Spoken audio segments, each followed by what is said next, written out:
15 de diciembre del 2023. El día de hoy, toqué en Profit y fui comentando de hecho el desarrollo de la operación a lo largo de la sesión de trading en vivo con los estudiantes e incluso luego de su interpretación correcta de la acción de precio de este día, también pudieron aprovechar operaciones en compra. De hecho, esta es la imagen que compartí ya al final de la sesión como tal. Sí, recientemente estoy probando una plataforma de futuros e incursionando en plataforma de futuros, la cual puedo conectar directamente a TradingView. Y de hecho es TradObey. Tengo acá la operación en compra. Ahora les voy a explicar. Acá tengo un primer parcial y acá tengo la operación final. Pero ¿qué es lo que a mí me lleva a tomar esa decisión? Empecemos estudiando la vela de las 9 de la mañana. La vela de las 9 de la mañana, en la apertura, sí, tiene un movimiento bajista. Fíjense, un movimiento bajista que no rompe este mínimo. ¿Cómo lo comprobamos? Colocando etiquetas de precio. Vamos aquí a colocar etiquetas de precio. 16.757, 16.756.75. Es decir, este mínimo es un tick más alto que este mínimo. Pero, ¿qué tiene que ver eso o cómo influye eso en mis decisiones? Piensen en lo siguiente. Si se va a generar un movimiento de salida de este bici, de este rango de Fair Value Gap, que de hecho ya lo expliqué el día anterior, entonces debería formarse un mínimo más bajo con el fin de que, con el fin de utilizar los desequilibrios en este nuevo movimiento en forma de resistencia. Pero fíjense qué es lo que sucede. Tenemos un movimiento alcista que vuelve a penetrar dentro de ese bici, dentro de ese Fair Value Gap de una hora. Entonces, esto quiere decir que aquí tengo un primer mínimo de referencia que se forma alrededor de un Balance Price Range o un PPR, si se fijan de ese PPR aquí. Y de hecho, luego lo que tengo es la llegada del precio al límite, exactamente al límite. Yo decido colocar mi operación exactamente en este CB, antes del horario del Vademecum. Sí, antes del horario del Vademecum ya había colocado yo mi operación a las 9, alrededor de las 9:30 y 9:35. No puedo mostrarla aquí porque no la tomé aquí como tal en esta plataforma. Sí, bien. Entonces, tuvimos movimiento alcista, el precio sale y fíjense que esa es la razón por la que acá yo trazo este mínimo como un mínimo de plazo intermedio directamente porque es el que me genera el movimiento de salida. Tenemos una contracción exactamente a ese mismo Inversion for Value Gap ahora y luego la creación de un máximo más alto.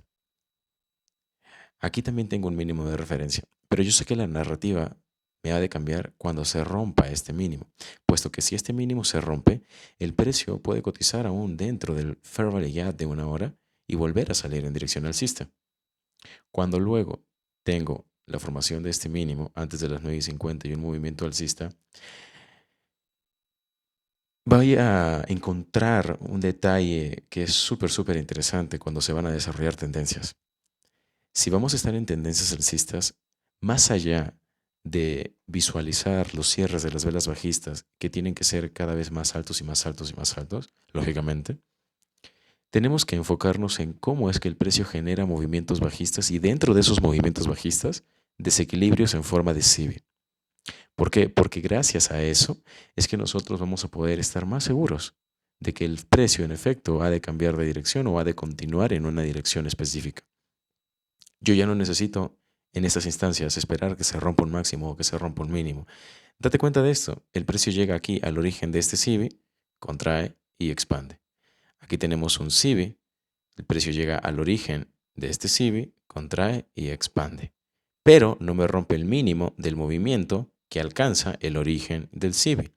Tengo contracción, un mínimo que me genera un máximo que está exactamente en el mismo nivel que el máximo anterior. Fíjense, ahí está. Un tick por debajo, un tick por debajo. Es decir, no se ha roto aún. Y tenemos movimiento bajista. Yo sé que este es el mínimo que se puede romper, pero este no. Por eso es que lo marco. Y además la ruptura de este máximo que me genera un movimiento bajista de penetración confirmaría que el precio en efecto va a subir. Nuevamente aquí, mira cómo el precio cae, neutraliza, genera un SIBI, se cubre el SIBI, se rompe el máximo, tenemos contracción. Varios estudiantes entraron aquí en esta operación. ¿Cómo es que calculamos desviaciones estándar? Las calculamos en función del origen del movimiento o de la tendencia alcista, al menos en esta temporalidad. Es muy sencillo de hacer y toda esta narrativa alrededor de un BC o Fair Value Gap de temporalidad de una hora. Es decir, que estamos operando esta vela y esta vela. Sí, queremos ir a por este Buy Side Liquidity. ¿Por qué? Porque ese es el Buy Side Liquidity de temporalidad diaria en forma de desviación estándar. Ahora, las desviaciones estándar de un minuto las puedo obtener de aquí perfectamente. Entonces ustedes se van a dar cuenta claramente cómo cuando el precio alcanza la primera desviación estándar, si se ha de desarrollar un movimiento alcista, va a cotizar entre el máximo del swing del breaker y el mean threshold del swing del breaker. Luego voy a volver a tener una expansión y ese máximo del swing del breaker, aquí este máximo va a funcionar de resistencia. Si tú tuvieses un mínimo por dentro del rango o área del swing del breaker, vas a proteger debajo de ese mínimo en el caso de colocar una operación en compra aquí. Y vas a ir hasta la siguiente desviación estándar. Eso quiere decir que luego de llegada o alcanzada la primera desviación estándar, se te va a formular un setup en la medida en la que tengas narrativa dentro de la primera desviación estándar a favor de un movimiento hacia la segunda y hacia luego a la tercera desviación estándar. No se trata de apostar, de hecho fíjate el nivel o grado de confluencia que tenemos acá, tenemos al precio con la cuarta desviación estándar muy en confluencia, relativamente en confluencia con la desviación estándar diaria también. Sí, los 16.893.50 son un rango de desviación estándar diario. Ahí tienen una tarea. Luego, ¿qué tenemos?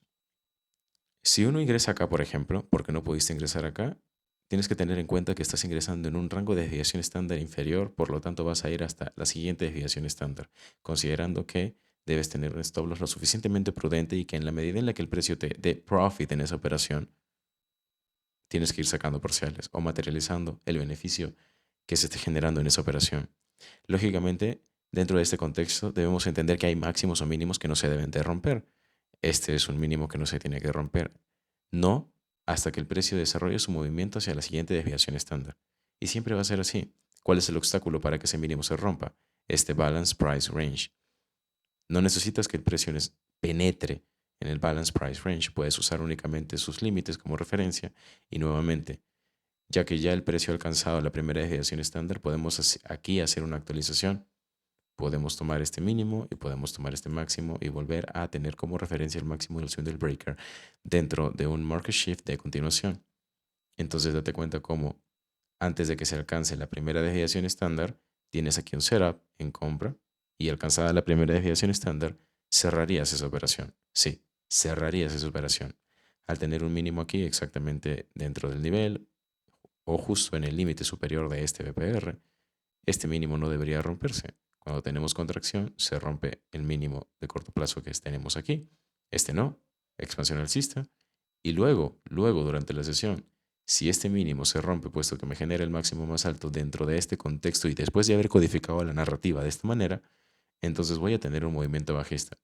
Pero lo único que me cambiaría la narrativa sería la ruptura de estos mínimos. Y no es lo que vemos en temporalidad de una hora. Si se dan cuenta, tenemos una caída del precio. Lógicamente, este market shift de continuación con sus desviaciones invalida, pero no tenemos ruptura. ¿Se dan cuenta? Y luego acá mismo podemos hacer exactamente la misma lectura que en la mañana. Para que el precio suba, entonces, ¿cuál es la conclusión de este market review?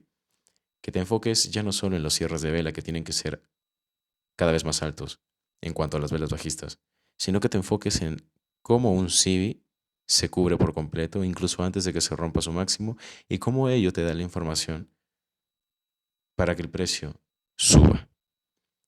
Esa es la información entonces con respecto al Market Review del día del 15 de diciembre del 2023. Nos vemos en el Market Review del día lunes.